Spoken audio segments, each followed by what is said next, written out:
Que le Seigneur vous bénisse. Amen. Nous prenons le livre de Ruth, le chapitre 2.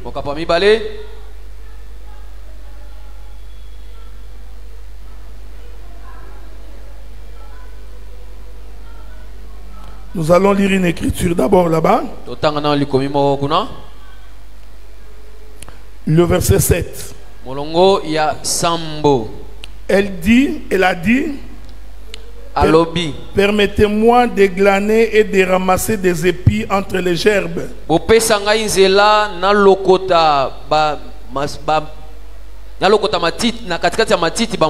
Derrière les moissonneurs. Et depuis ce matin qu'elle est venue, elle a été debout jusqu'à présent et ne s'est reposée qu'un moment dans la maison. Boaz dit à Ruth, écoute ma fille, ne va pas glaner dans un autre champ. Ne t'éloigne pas d'ici et reste avec mes servants. Que le Seigneur bénisse la lecture de l'écriture. Amen. Beaucoup plus sur son explication. J'essaierai d'être votre pasteur aujourd'hui. Ce n'est pas vraiment mon domaine, mais je ferai un effort. Parce que la Bible dit, mets les pieds rarement chez ton voisin, de peur qu'il te rassasie, qu'il te vomisse. Donc je préfère ne pas mettre beaucoup les pieds dans la pastorat,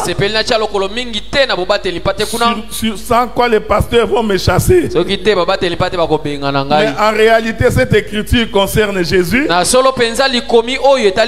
parce que Dieu a mis les pieds souvent chez Israël. Il a envoyé Habakkuk, il envoie Sophonie, il envoie Jérémie, les différents prophètes. C'était Dieu qui mettait les pieds souvent chez son voisin, de telle sorte qu'Israël est fatigué et il a rejeté Dieu. C'est comme ça qu'il est venu chez les nations pour pouvoir nous sauver. J'avais dit ceci le mardi, parce qu'aujourd'hui je risque de beaucoup parler, parce que les dimanches je parlerai moins parce qu'on va prier. Donc les gens qui vont nous rater aujourd'hui rateront beaucoup de choses. Je vous avais dit ceci, celui qui ramène Ruth vers le pays de Bethléem, c'est Naomi. Parce que Naomi, c'est elle qui était venue de Bethléem, et c'est elle qui doit ramener vers Bethléem. Je vous avais fait comprendre que lorsque Elimelech, ses deux enfants, et Naomi sont descendus à Moab, c'était en réalité Juda qui descendait à Moab. C'est pourquoi ils étaient au nombre de 4. Parce que le chiffre 4 représente le chiffre de Juda, représente le chiffre du roi. Mais regardez, quand ils sont descendus, les hommes sont morts, mais la femme est restée vivante. J'ai expliqué que les 3 hommes représentent la dispensation de la loi. C'est la force de la loi. Il fallait que par la loi Christ puisse mourir, afin que Naomi, qui était la faiblesse, puisse récupérer Ruth et monter avec. Si Jésus nous a sauvés, il nous a sauvés parce qu'il s'est fait faible. Si Jésus ne s'était pas fait faible, il n'allait pas nous sauver. Le salut que nous avons aujourd'hui vient par le fait que Dieu qui était fort est devenu faible pour que nous puissions y aller. Est-ce qu'on est ensemble, non? Je peux dire Ruth a été pris par Naomi. En d'autres termes, Naomi c'est Issachar. Parce que la Bible dit Issachar doit pencher son épaule afin de permettre à celui qui est plus bas de pouvoir monter. Est-ce que vous me suivez? Parce que quand on est debout, tu ne peux pas grimper sur mon épaule. Pour que tu grimpes sur mon épaule, je dois pencher mon épaule. Je dois amener mon épaule qui est en haut, l'amener en bas pour te permettre toi qui es en bas de pouvoir monter. C'est ce que Jésus avait dit. Venez à moi vous tous qui êtes chargés et fatigués, je vous donnerai du repos. Il voulait dire, je viens de pencher mon épaule afin que toi qui es faible, tu puisses monter. Écoutez, pencher l'épaule, c'est celui qui était égal avec Dieu, n'a pas considéré d'être égal avec Dieu. Il s'est dépouillé lui-même en devenant semblable aux hommes. Il s'est humilié pour que toi tu sois sauvé. Mais il t'amène pour te faire entrer dans le repos. C'est ce qu'il a dit. Venez à moi vous tous qui êtes chargés, je vous donnerai du repos. C'est ce que Naomi avait dit à Ruth. Laisse que tu trouves le repos dans la maison d'un homme. Est-ce que vous me suivez? Je voudrais dire ça autrement, parce que je vous ai dit que je suis votre pasteur aujourd'hui. Toute la prière de la femme, c'est de trouver un homme. Même si comment si je cherche l'argent, je cherche le travail, Dieu donne-moi ceci, Dieu donne-moi cela. En finalité, la prière de la femme, c'est de trouver un homme. Parce que quand il trouve un homme, il trouve la solution à tous ses problèmes. Est-ce que vous me suivez? C'est-à-dire, tu as besoin de manger, il faut que tu trouves celui qui donne la nourriture. Tu as besoin de la santé, il faut que tu trouves celui qui trouve la santé. Donc la prière de la femme, c'est de trouver un homme. Et c'est là-bas qu'il trouve le repos. Faites attention. La vraie femme ici, c'est l'église. Et l'église ne peut trouver le repos qu'auprès de Jésus. C'est lui qui donne la réponse à toutes nos questions. C'est lui qui nous apporte la solution. Voilà pourquoi quand tu trouves un homme, le vrai, je parle de Jésus d'abord, tu auras tout à ce que tu as besoin.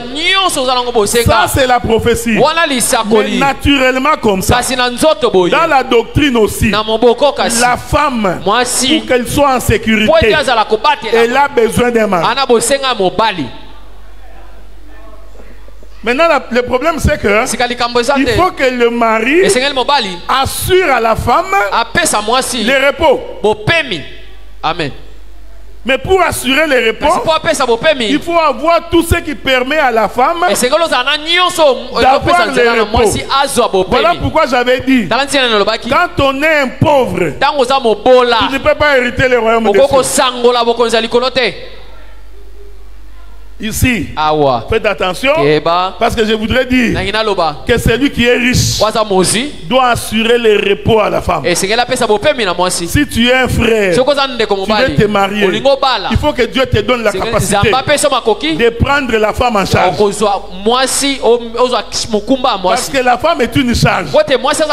J'avais dit quelque part, la femme ne se fatigue pas de demander. C'est un don qu'il a reçu de Dieu. Vous savez, quand l'homme était couché et que Dieu créait la femme, Dieu avait dit à la femme, quand tu iras là-bas, demande seulement. N'arrête pas de demander. Ta mission que je t'ai confiée, c'est de demander. C'est pourquoi la femme, demander, ça ne les gêne pas. Non, il va avoir honte. Quelle est cette femme qui demande beaucoup? La vraie femme demande beaucoup. C'est pourquoi Jésus avait dit, si mes paroles demeurent en vous, vous qui êtes la femme, demandez. N'arrêtez pas de demander. Je voudrais dire à quelqu'un, il ne faut pas arrêter de demander à Dieu. Tant que tu as le souffle de vie, continue à demander. C'est un don que tu as reçu de Dieu. C'est celui de demander. Et Dieu, il a le don de te donner ce que tu demandes. Amen. Voilà pourquoi je disais quelque part, celui qui est un inconverti ne peut pas se marier, parce que tu ne supporteras pas la femme. Un inconverti ne peut pas supporter une femme. La femme, c'est tout un esprit. Amen. Est-ce que vous me suivez? Donc celui qui n'est pas mort, c'est pourquoi vous avez remarqué, quand Dieu crée Adam, à ce moment-là, la femme n'était pas encore créée. Dieu crée les jardins, il met tout dans les jardins, ensuite il crée l'homme, il fait de l'homme l'autorité suprême dans les jardins. En d'autres termes, Adam était le roi. Amen. Je puis dire, Adam, c'est Judas. Parce qu'il avait l'autorité sur tout ce qui était dans les jardins. Est-ce que vous me suivez? Et Dieu savait, si je laisse l'homme comme ça, avec toute la puissance qu'il a, et que je lui donne une femme, avec les caprices de la femme, l'homme tuerait la femme. Ce que j'ai dit est très profond. Un homme qui n'est pas mort va tuer une femme, ne pourra pas supporter la femme. Parce que la femme, c'est la faiblesse. La femme, c'est le péché. La femme, c'est ce qui dérange. Dieu savait, Adam, dans la sainteté, ne supportera pas la femme. Voilà pourquoi il regarde l'homme. Dieu décide par lui-même. Il n'est pas bon que l'homme soit seul. Mais avant de créer la femme, je vais d'abord le tuer. Est-ce que vous me suivez? La première mort d'Adam n'était pas à cause du péché. Amen. Suivez-moi bien. Il est écrit, le salaire du péché, c'est la mort. Mais je t'informe, la première mort d'Adam, parce que Adam a connu deux morts. La première mort, c'est Dieu qui l'a voulu. Il les regarde comme ça. Il dit, toi, je vais décider de te tuer. La Bible dit, il ne frappa d'un profond sommeil. Or le sommeil, selon le livre de Jean, c'est la mort. Allons réveiller Lazare, notre ami qui dort, alors que Lazare était mort. Donc la première mort d'Adam, en réalité, c'était le sommeil. Maintenant, dans ce sommeil-là, ce n'était pas à cause du péché. Est-ce qu'on est ensemble? C'est ici que j'ai rejoint Paul. Quand Paul dit, car l'homme a été créé le premier, Ève ensuite, ce n'est pas l'homme qui a péché, mais c'est la femme qui a été séduite, rendue coupable de transgression. Paul confirme que Adam n'avait pas péché. Faites attention, de quel Adam que Paul est en train de parler? Ce n'est pas Adam qui a mangé les fruits. Non, c'est le premier Adam à qui Dieu a donné la mort gratuitement pour que la femme soit manifestée. Je vais le dire comme un prophète. En fait, quand Adam est mort, il était diminué. Dieu avait retiré une force en lui. On est ensemble, non? Quand Adam s'est réveillé, Adam qui est réveillé là, il est différent du premier Adam, celui qui n'avait pas encore connu la mort. Voilà pourquoi cet Adam là, on pouvait lui donner les fruits et il pouvait manger, parce que Dieu avait mis une faiblesse en lui pour qu'il soit capable de supporter la femme. Écoutez-moi attentivement. Si Adam n'était pas mort pour que Ève soit manifestée. Je vous informe, si Ève était venu avec les fruits, Adam allait refuser de manger. Il allait dire, Dieu m'a dit, nous mangerons tout, sauf ça. Sauf que Dieu avait diminué Adam pour lui permettre de supporter la femme. Oh, les choses sont prophétiques. Ceci annonçait les choses à venir. Dieu qui était fort, qui était puissant, ne pouvait pas pécher. Il ne peut pas pécher. Mais pour qu'il devienne péché, Dieu les rend faibles. Est-ce que vous me suivez? Il fait en sorte que même quand toi tu pêches, il te supporte encore. Même quand tu fais des bêtises, il est toujours avec toi. C'est cette partie-là qui fait qu'il te supporte. Je voudrais dire à quelqu'un, même quand tu pêches, tu es fils de Dieu. Même quand tu pêches, tu es fille de Dieu. Dieu continue à te supporter. J'ai dit ceci, frère. Au temps de la grâce, il n'y a aucun péché qui ne soit impardonnable. Tous les péchés sont pardonnables, sauf les péchés contre les Saint-Esprit. Faites attention, car les péchés contre les Saint-Esprit, c'est ça être païen. Il ne faut pas dire le péché contre le Saint-Esprit. Même si quelqu'un parle en langue et que tu te moques de sa langue, ce n'est pas ça le péché contre le Saint-Esprit. La Bible dit ceci. Tous les péchés sont pardonnables, sauf les péchés contre le Saint-Esprit. C'est-à-dire que celui qui pêche contre le Saint-Esprit ne peut pas être sauvé. Quoi qu'il fasse, il ne sera pas sauvé. J'ai scruté ma Bible et j'ai compris, pour que quelqu'un ne soit pas sauvé, il n'y a qu'une chose, qui ne croit pas à la parole. S'il ne croit pas, en réalité il a péché contre le Saint-Esprit. Est-ce que vous me voyez? Non, tu n'as pas encore bien vu.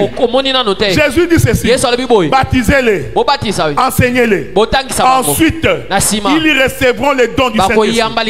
C'est-à-dire, pour recevoir le Saint-Esprit, il faut premièrement écouter. Celui qui n'écoute pas ne peut pas recevoir le Saint-Esprit. C'est pourquoi Jésus donne la parole à ses disciples pendant 3 ans et demi. Ils écoutent d'abord. Ensuite il leur dit: attendez, maintenant que vous avez écouté, le Saint-Esprit viendra. Le Saint-Esprit, frère, il ne peut pas venir là où il n'y a pas la parole. Amen. C'est pourquoi, quand nous regardons une église, nous voyons qu'ils n'ont pas la parole. Nous voyons qu'ils n'ont pas le Saint-Esprit. Même s'ils tremblent, même s'ils parlent en langue, même s'il y a des miracles, nous regardons d'abord la parole. Si la parole n'est pas conforme, ce que nous voyons là, c'est le serpent dont la tête est coupée, qui ne fait que bouger la queue. Écoutez, frère, moi je disais, parce qu'on en parlera, parce que c'est ça ce que Naomi est en train de faire. Naomi est en train d'amener Ruth jusque dans la maison de l'Éternel. Parce que ici Naomi, c'est aussi l'image du Saint-Esprit. Parce que la Bible dit, quand le Saint-Esprit vient, il vous conduira dans toute la vérité. Donc le Saint-Esprit, c'est un conducteur qui vous fait marcher dans la vérité. Amen. On est ensemble, non? Le Saint-Esprit, c'est celui qui te fait marcher dans la vérité. Mais qu'est-ce que c'est la vérité? Jésus regarde Pierre. Il dit: Pierre, le jour où tu seras affermi, le jour où tu seras converti, alors maintenant tu affermiras tes frères. Cela veut dire le jour où tu abandonneras le paganisme. Est-ce que vous me suivez? Alors il dit à Pierre: Pierre, quand tu étais jeune, tu conduisais tes pas partout où tu voulais. On est ensemble, non? Mais quand tu seras vieux, on On te mettra une ceinture à la hanche. Oh, Éphésiens dit, ayez à vos reins la vérité comme ceinture. Il voulait lui dire, le jour où vous connaîtrez la vérité et que la vérité vous affranchira et que vous serez réellement libre, tu ne seras plus conduit comme tu veux. Frère, le jeune, c'est celui qui se conduit comme il veut. Les jeunes, ce n'est pas nos jeunes frères.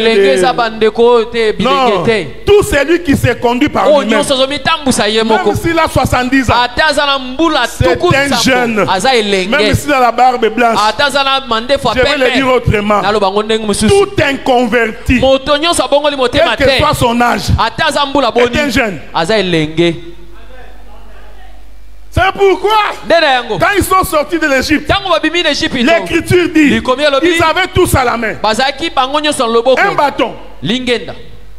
Prenez les bâtons pour sortir de l'Égypte. Donc quand on observait Israël, il sort de l'Égypte.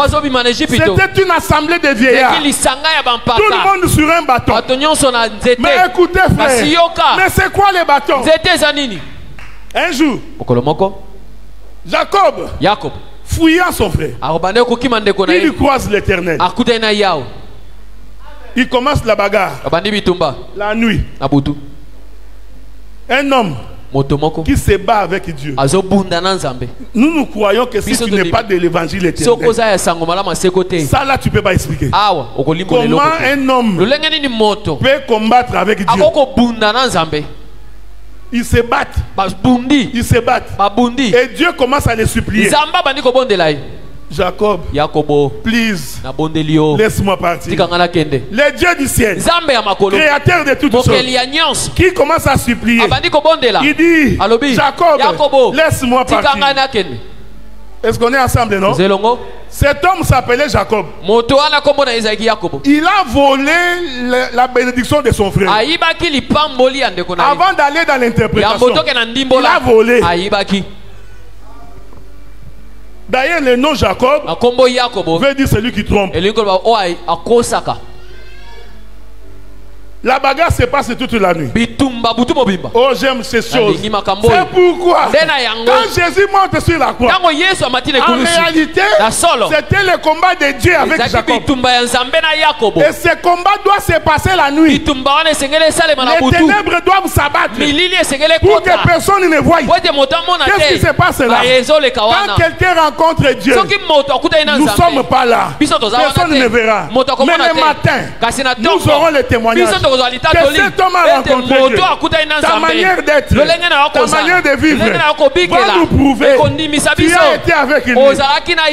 Jacob dit, si tu veux que je te laisse, bénis-moi.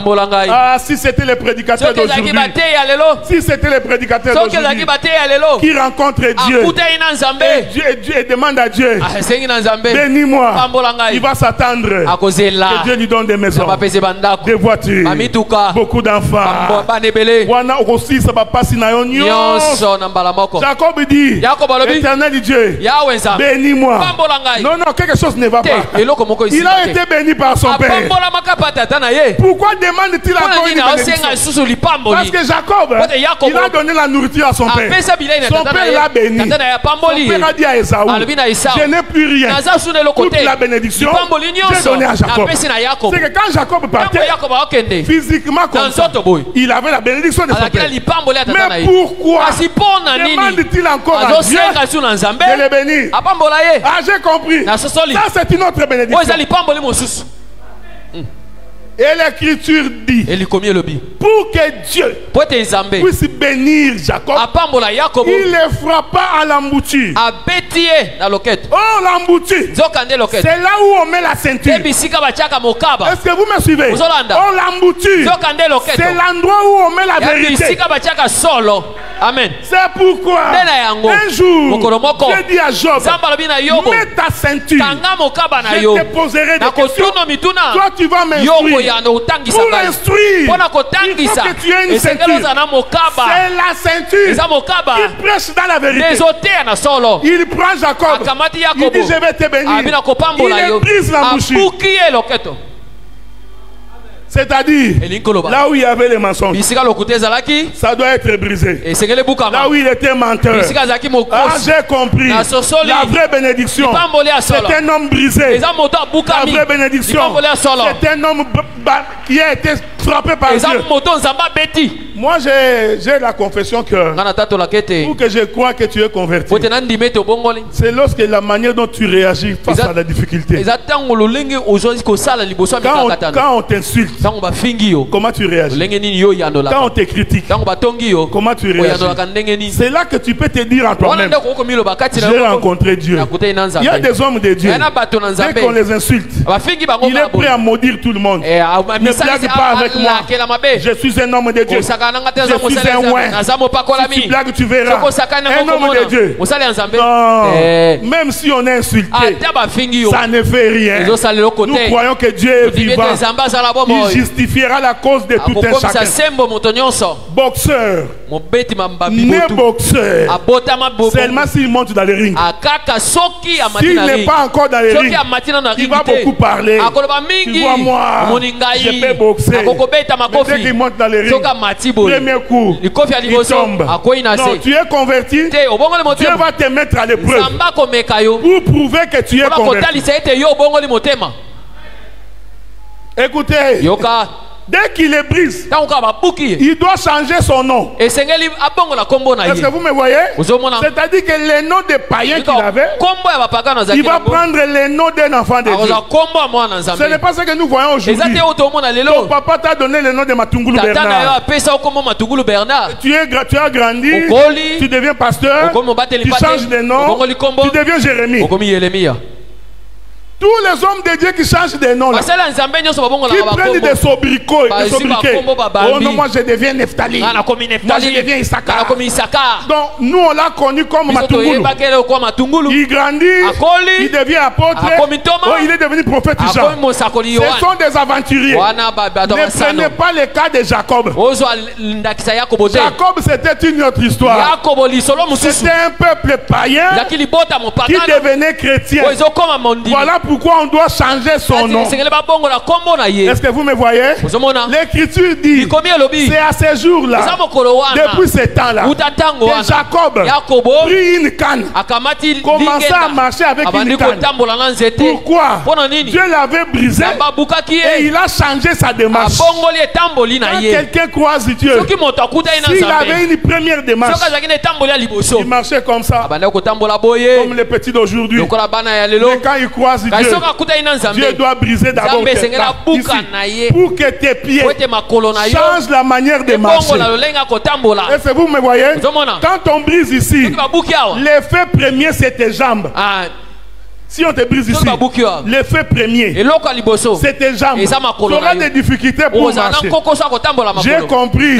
Tu dois changer de direction. Mais pour changer la direction, tu as besoin d'un bâton pour t'appuyer. David avait raison. Quand il a dit, ton bâton et ta houlette me rassurent. J'ai circulé ma Bible. Je me suis dit, ah mes frères du Kassai, vous avez rasé la tête, vous avez laissé la barbe, vous avez pris des soutanes avec une canne, vous partez à Mangengenge.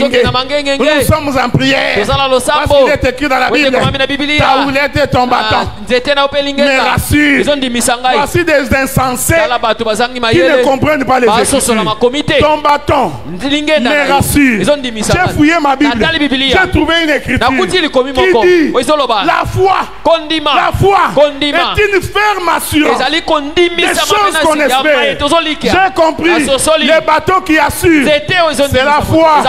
Quand tu as la foi, tu n'as pas peur. Quand tu as la foi, tu ne t'arrêtes pas.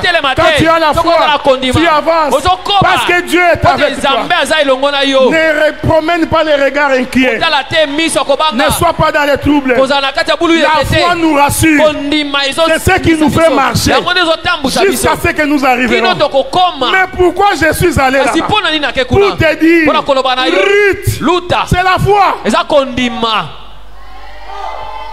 Ruth, c'est la foi. Vous savez, frère, nous, quand nous prêchons, on ne fait pas l'étude des mots.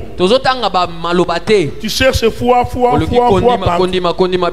Maintenant, tu fais toute une prédication en mélangeant la foi. Ça, c'est un raccourci. Nous allons faire sortir la foi là où tu la vois pas. C'est-à-dire que quand tu regardes Ruth comme ça, tu dis comment il est devenu la foi. Mais pour que tu comprennes, nous devons coudre la Bible. Le ministre est un couturier. C'est quelque chose qu'il a pris de son père. Jacob, il était couturier pour Joseph. Est-ce que vous me voyez?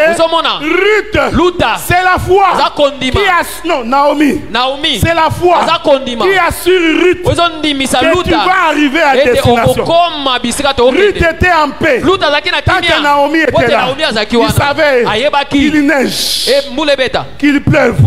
Je ne suis pas inquiète parce que Naomi est avec moi. Laisse-moi te dire, le Saint-Esprit est avec toi. Même si tu marches dans la vallée de l'ombre de la mort, ne crains rien.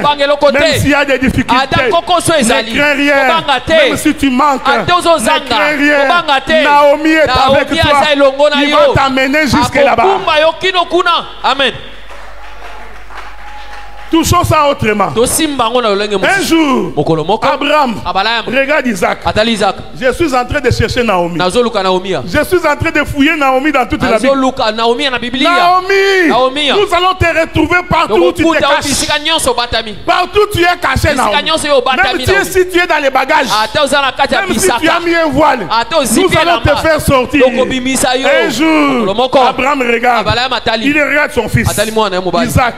Il trouva. Il était temps qu'il se marie. Quand vous lisez votre Bible, Isaac n'a jamais dit à Abraham que je vais me marier. Cette chose-là, c'est un Dieu qui répète. Comme au commencement, Dieu regarde Adam et trouve que non, il n'est pas bon que l'homme soit seul. Dans cet évangile, c'est le papa qui prend la décision si son fils doit se marier. Amen. Est-ce que vous me suivez? Je vais descendre. Laissez-moi d'abord partir comme ça. Je suis à l'aise comme ça. Dans cet évangile, c'est lui qui prend la décision pour que le fils devienne responsable. C'est le père. C'est pareil dans les ministères. Si j'ai dit que tu restes là 15 ans comme disciple, tu resteras. C'est le père qui trouve que maintenant ça vaut la peine que tu deviennes responsable. Mais c'est de la responsabilité des pères de préparer le fils pour qu'il devienne responsable. C'est pourquoi quand on est ministre de la parole, on ne met pas les cales aux disciples. Donc, comme toi tu as fait 15 ans, on ne t'a pas reconnu ministre. Petit. Toi tu vas faire 25 ans. Nous on a souffert. On a fait comme ça. Mais pour prêcher comme ça, tu crois que parce que toi tu as souffert, tout le monde doit souffrir? Le père prépare l'héritage pour que le fils ne souffre pas. C'est ça l'évangile, frère. Quand on est père, on doit préparer pour que les enfants, quand ils viennent, ils disent notre père a travaillé. Amen. Nous sommes dans un sacerdoce. Nous vous préparons pour nous remplacer. Non, même quand tu n'as plus rien. Parce qu'à un moment donné, il y a des prédicateurs qui n'ont plus rien. Quand il prêche, tu te poses la question. Ah, c'est lui. Mais c'est que j'avais entendu de lui. C'est étonnant. Moi j'ai dit ceci. Aujourd'hui, nous prêchons l'évangile 6e génération connexion. 6e génération. Donc, G6.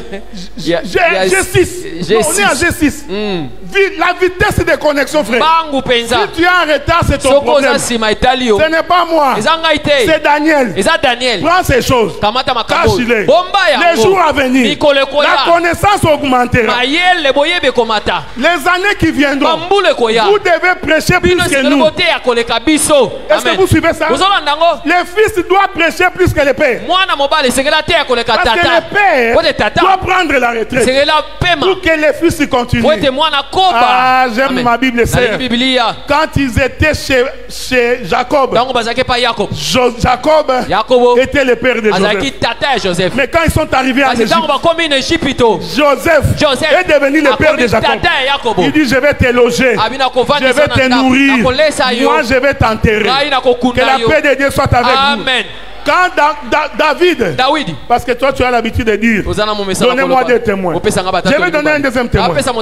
David, de son vivant, Salomon a régné. Oh non frère, tu ne peux pas devenir ministre tant que moi je suis là, tant que le père est là. Est-ce que tu as lu dans ta Bible que Josué est devenu conducteur quand Moïse était encore là? Quand tu ne comprends pas les Écritures, nous te disons de faire attention, parce que cette prédication là, c'est la prédication de Kabacha. Bella. Vous ne connaissez pas Bella. Bella, c'est les années 60. Musique à Kalawan, musique à Kalawan. Tu vois, Josué ne peut pas monter tant que Moïse est là. Toi, frère, reste là jusqu'à ce que moi je partirai. Toi, tu deviendras un voleur. Qui t'a dit que cette écriture te concerne? Qui t'a dit que toi c'est Moïse? Qui t'a dit que Josué c'est ton fils? Ne faites pas de la prophétie des Écritures l'objet d'une interprétation particulière. Je vous avais dit, j'ai dit frère, le Canaan est un pays. On explore. Ne prends pas une écriture et en faire une doctrine. Il faut explorer le pays.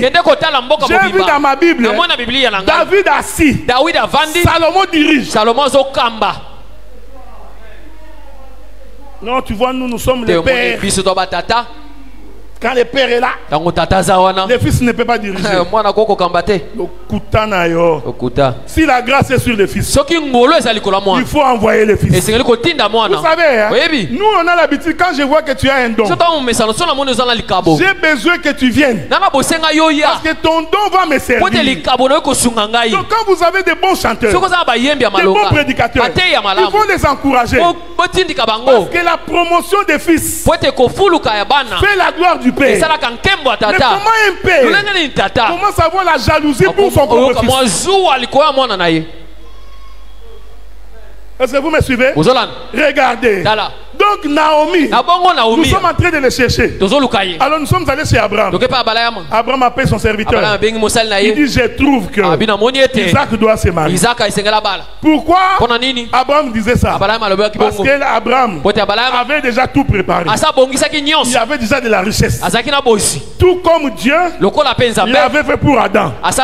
Tout préparé. Maintenant il dit à son serviteur, le plus ancien de sa maison, l'ancien de jour, il dit, viens, je vais t'envoyer prendre une femme pour moi. Je vais vous éviter beaucoup de choses ici. Le serviteur s'en va.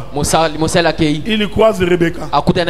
Allez suivre les discours de ses serviteurs. Est-ce qu'on est ensemble, hein? Est-ce que vous me suivez?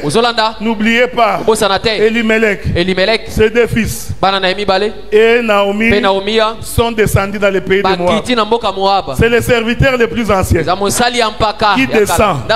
Quand il descend, il croise Rebecca. Après avoir donné la dot, ils se mettent en route. Mais écoutez les discours de ces serviteurs dans la maison de Laban. Il dit, mon maître est devenu vieux. Il a eu un fils dans sa vieillesse. Parce que le fils de la vieillesse, c'est le fils qu'on aime. Regardez nous, nous étions les fils aînés. Nos parents étaient encore jeunes. On a souffert. Bigogonde bigogo. chicoté. Fimbu. Mais le cadet, quand il naît, le papa est devenu vieux. Le cadet peut tourner devant les vieux. Le vieux ne fait rien. Nous, on ne pouvait pas rentrer après 18 heures. Mais le cadet, lui, il vient à minuit. Papa ne fait rien. Il est devenu vieux. Que la paix de Dieu soit. Amen. Quand le père devient vieux, il laisse faire. Ah, j'ai compris. Sur la croix, cet homme de Jésus était devenu vieux. Parce que s'il n'était pas devenu vieux, nous n'allions pas entrer. Parce que dans la jeunesse, il est fort. Et il pourrait dent pour dent. Tu n'échapperas pas. Mais puisqu'il est devenu vieux, nous sommes en train d'entrer. Nous sommes en train d'entrer. Est-ce que vous me suivez? Le serviteur dit, mon maître est devenu vieux. Il a eu un fils dans sa vieillesse. Il lui a comblé de tous les biens. C'est ce que j'avais dit. Le père prépare le fils pour entrer dans les mariages. Ce sont des choses que nous devons commencer à instaurer dans nos églises. Nous prenons le temps de ne parler qu'aux sœurs. Ma soeur, tu sais, quand tu te maries, on se comporte comme ça. Tu vois, quand les sœurs souffrent, vous laissez les frères tranquilles. Non, vous devez leur apprendre aussi comment on gère une femme dans une maison. Les frères, ils pensent qu'ils sont devenus tout puissants. La doctrine ne concerne que les sœurs. Et ça ne les concerne pas. Non, il faut aussi apprendre aux fils de préparer à entrer dans un mariage. Lui dire que dans les mariages, un jour, la femme peut mal te répondre. Et le cœur de supporter. Parce que même toi qui es l'église, tout le temps, tu pêches contre Dieu. Mais Dieu te supporte. Voilà pourquoi l'homme aussi doit supporter sa femme. Il ne faut pas suivre ce que les gens disent. Non, tu vois lui. En tout cas, moi, c'est à mon élaïe. Non, c'est lui qui aime. Il manifeste l'amour. Tiens ta femme par ta main. Marche avec elle. Vous savez, hein? Je m'excuse. Moi, j'ai vu des prédicateurs. 15 ans. Je ne connais pas sa femme. Nous prions 15 ans. Je n'ai jamais vu. Quand il vient à l'église, la femme vient en premier. Va s'asseoir quelque part. Lui vient après. Habillé en veste. Il marche comme ça calmement. Bon, depuis qu'on nous a aussi mis les chaises devant, nous-mêmes quand on est en retard, nous avons notre place. Je vais demander au protocole. Si un jour, un frère arrive, il n'y a pas de place. Il y a une place ici. Mettez-les là. Vous n'avez pas péché.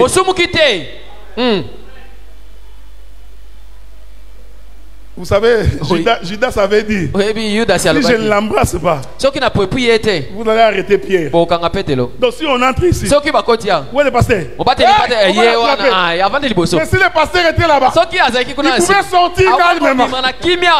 C'est pourquoi Jésus dit, celui qui veut être plus grand doit être le serviteur de tous. Amen. Vous savez, il y a des prédicateurs. Si tu lui refuses cette chaise, il est en colère.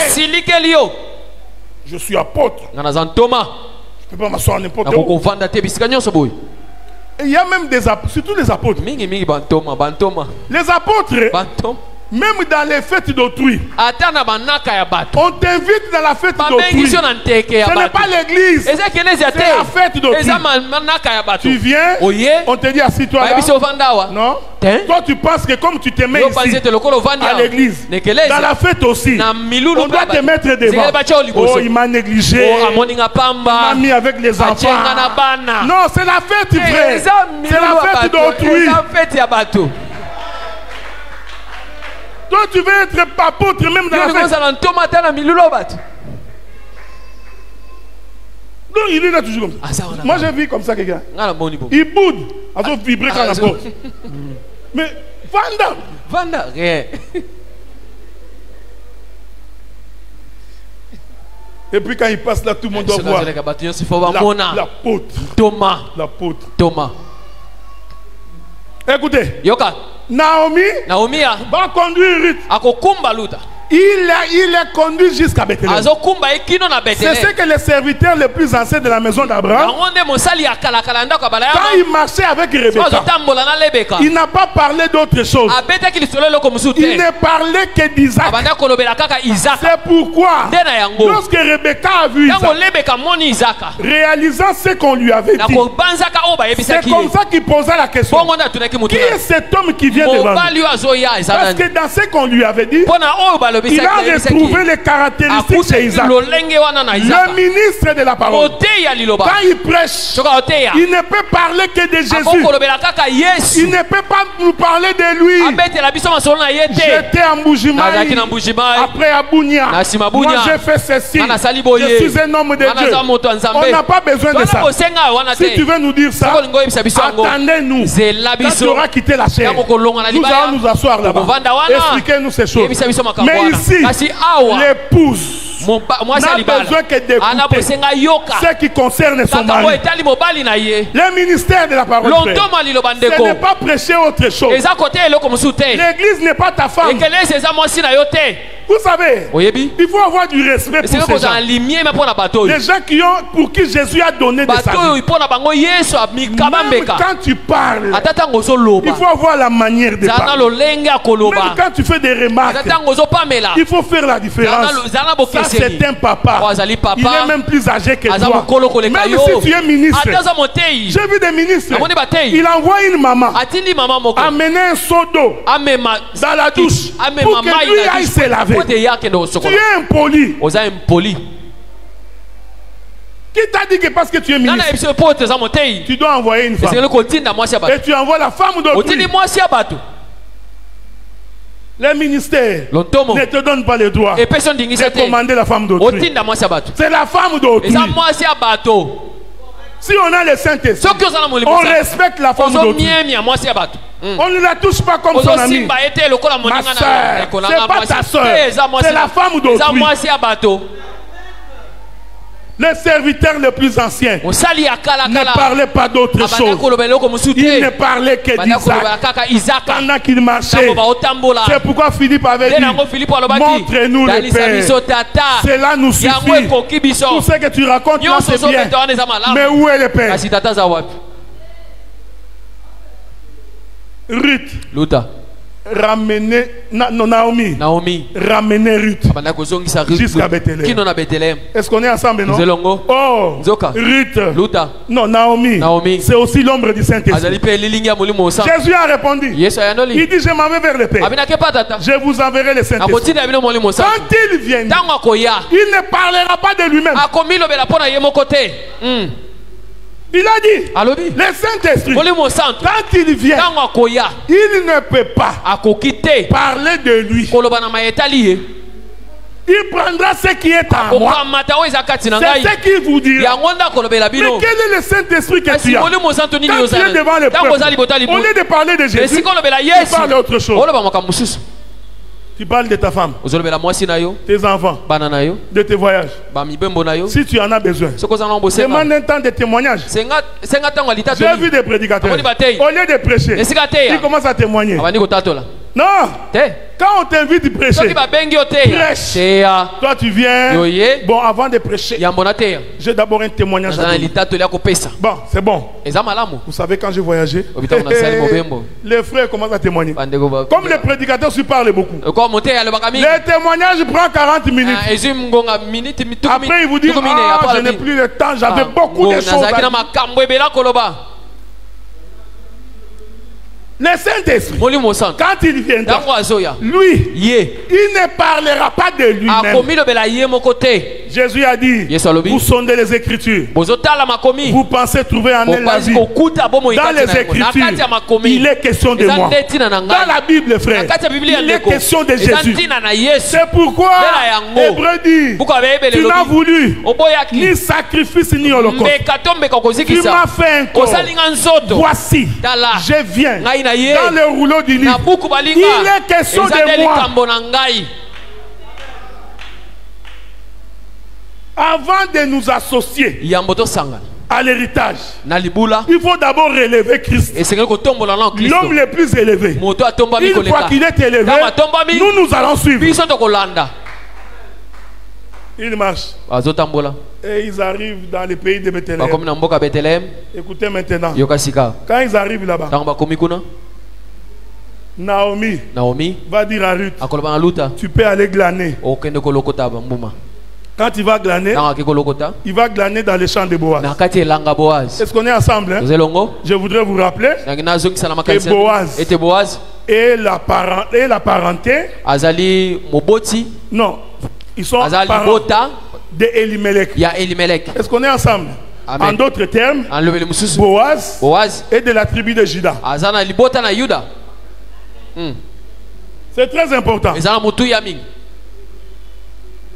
Ruth va, il va glaner. Quand il glane, il a demandé au serviteur de Boaz. C'est là que je vais finir dans 5 minutes. Je finis bientôt. L'Écriture dit, Boaz descend dans les champs. Quand il descend, il pose la question. Qui est cette femme? Est-ce qu'on est ensemble, non? Qu'est-ce qui avait attiré Boaz? C'est le travail de cette femme. Ici, j'ai beaucoup de choses à dire. Les pasteurs ont beaucoup de choses à dire. Si tu veux qu'on remarque que tu as un don dans cette église, tu dois travailler. C'est ton travail qui va attirer notre attention. Est-ce que vous me voyez? Il dit, mais qui est cette femme? On dit, mais c'est Ruth la Moabite qui est revenue avec Naomi. Elle a demandé de glaner ici. Depuis le matin, elle est debout. Elle ne s'est reposée que pour un temps aller à la maison. C'était une femme travailleuse. Alors Boaz va voir la femme. C'est là que j'ai fini. Première rencontre de Boaz avec Ruth.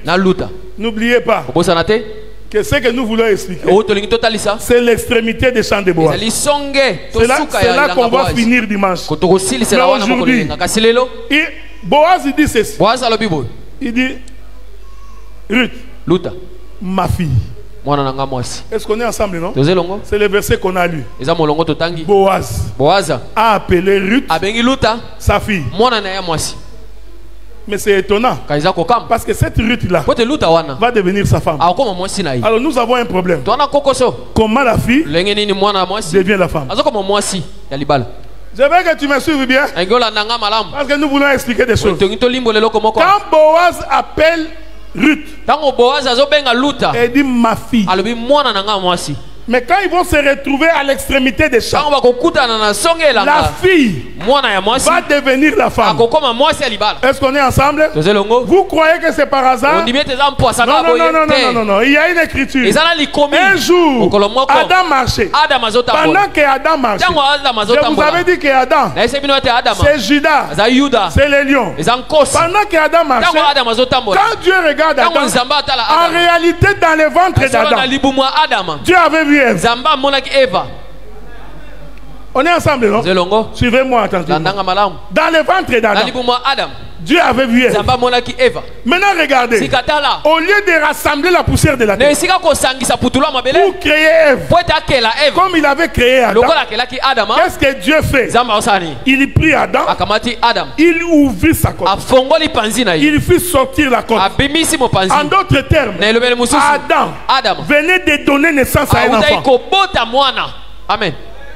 Boaz appelle Ruth ma fille. Si Adam, en se réveillant, regarde Ève, elle pouvait dire voici ma fille. Est-ce que vous me suivez? C'est très important ce que je dis. Donc quand Dieu retire la côte, cette côte-là, c'est la fille d'Adam. Faites attention. L'extrémité des champs de Boaz, la Bible dit, Dieu prit la côte, il alla avec la côte. Laisse-moi te dire, la côte a été amenée à l'extrémité du champ. Vous voyez frère, cet évangile-là, Il y a des gens qui sont en train de blaguer. Quand ils prêchent, nous posons la question. Il est devenu ministre. Il n'a pas les yeux pour voir. Pourquoi j'ai dit que Dieu s'est déplacé avec la côte? Parce que quand Dieu crée Adam, la Bible dit il l'amena vers Adam. Donc j'ai compris, quand il a pris la côte, il s'est déplacé avec. Ce déplacement-là, il est allé à l'extrémité des champs. La fille doit être amenée à l'extrémité des champs pour devenir femme. Est-ce que vous me suivez? Boaz regarde Ruth. Il dit Ruth, ma fille. Je vais dire une chose. J'ai dit, je vais l'expliquer dimanche. Là où il a amené la côte, là où Dieu a amené la côte, c'est en Occident. C'est là où le soleil se couche. Parce que c'est là-bas que la femme doit être formée. C'est pourquoi il est merveilleux. La femme s'est construite à l'extrémité du champ. Bon, est-ce que ça te pose un sérieux problème? Je vais te donner un devoir. Tu vas aller réfléchir. Et puis on va revenir. Le soleil se lève en Orient et se couche en Occident. Ça, ce sont des choses que vous connaissez. Même Mobutu a chanté ça. Tout comme le soleil se lève en Orient et se couche en Occident. Or, le soleil, selon la Bible, c'est Jésus. Donc, s'il se lève en Orient, donc j'ai compris que l'Orient, c'est Israël. Est-ce que vous me suivez? C'est une géographie de la Bible. Dans l'Orient, puisqu'il est né chez les Juifs, c'est là qu'il est sorti. Le soleil. Donc j'ai compris, l'Orient, c'est Israël. Mais il doit aller se coucher en Occident. Or l'Occident, c'est les nations. Est-ce qu'on est ensemble? Il a pris la côte, il a amené ça en Occident. Bon, je vais l'expliquer autrement. Vous savez, vous souffrez avec moi une minute. Un jour, la femme samaritaine dit à Jésus, vous priez Dieu dans les temples. Mais nous prions Dieu dans la montagne. On est ensemble, non? Jésus répond à la femme. Il dit, tu vois ce temps ici, ce n'est ni à la montagne, ni au temple. C'est en esprit et en vérité. Moi, je pensais que Jésus allait lui dire, non, ce n'est pas la montagne. Non. Il dit maintenant. En fait, Jésus lui disait, et la montagne, et le temple, c'est la même chose. Maintenant, regardez. Le problème du temple, c'est qu'il est horizontal. Les lieux très saints, les lieux saints et les parvis. On est ensemble, non? Ça, c'est le temple. Donc le temple, il est horizontal. Je vais le dire autrement. Le temple va de l'Orient vers l'Occident. L'Orient, c'est là où Dieu demeure, là où il habite. C'est les lieux très saints. L'Occident, c'est les parvis, là où tout le monde vient. Bon, on va faire un peu de gymnastique. Parce que c'est la femme samaritaine. Nous allons prendre le temple. Nous allons le mettre debout pour qu'il devienne une montagne. Si nous prenons le temple, nous les mettons debout pour marier la femme samaritaine. Qui a dit que nous prions à la montagne. Parce que David avait dit, tout me vient de secours. Les secours me viennent de la montagne. Donc la femme samaritaine n'avait pas menti. Nous prenons le temple, on le met debout. Qu'est-ce qui va arriver? Les lieux très saints deviennent le sommet. Les lieux saints deviennent les milieux de la montagne. Et le parvis devient le bas de la montagne. Est-ce que vous avez compris? Il faut retenir ce que j'ai dit. Donc l'extrémité, c'est de l'Orient vers l'Occident. Mais si je peux parler comme la femme samaritaine, l'extrémité, c'est du ciel vers la terre. Boaz doit rencontrer Ruth à l'extrémité du champ. Jésus doit descendre, frère. C'est ça toute la Bible. Si Dieu ne descend pas, Ruth ne deviendra jamais femme. Est-ce que vous comprenez ça? Ayez vos apaisements. Le dimanche, on va atterrir. Et nous allons finir. Est-ce qu'on peut acclamer le Seigneur?